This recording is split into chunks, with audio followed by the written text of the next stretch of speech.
Douglas Adams ने अपनी मशहूर किताब हिचहाइकर्स गाइड टू गैलेक्सी में लिखा, एक तौलिया ब्रह्मांड की सबसे जरूरी चीज है। लेकिन डगलस तौलिए की असली महिमा का वर्णन करने से चूक गए। तौलिया वास्तव में ताकत, ठसक और रसूख का सूचक है, खासकर सफेद तौलिया। गाड़ी की छत से लाल बत्ती हट गई, लेकिन उसकी सीट पर से सफेद तौलिया हटाने की जुर्रत आज तक किसी की नहीं हुई। सरकारी दफ्तर जाइए, वहां आपको सारी कुर्सियों में से साहब की कुर्सी कैसे पहचान आती है? उस पर नर्म रोए वाला सफेद तौलिया पड़ा होता है। नीला नहीं, पीला नहीं, हरा भी नहीं, सफेद और रोए नर्म ही होने चाहिए ताकि साहब की तशरीफ को आराम रहे। इसका मतलब तौलिए में बात तो है, लेकिन क्यों?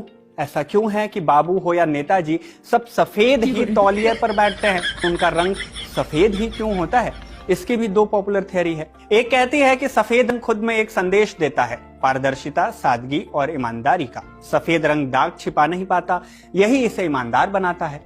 इसके अपने मनोवैज्ञानिक कारण भी हैं। मसलन सफेद रंग देखने से दिमाग को साफ सफाई का भरोसा मिलता है, शांति मिलती है। सादगी के साथ सफेद रंग लग्जरी भी मानी जाती है।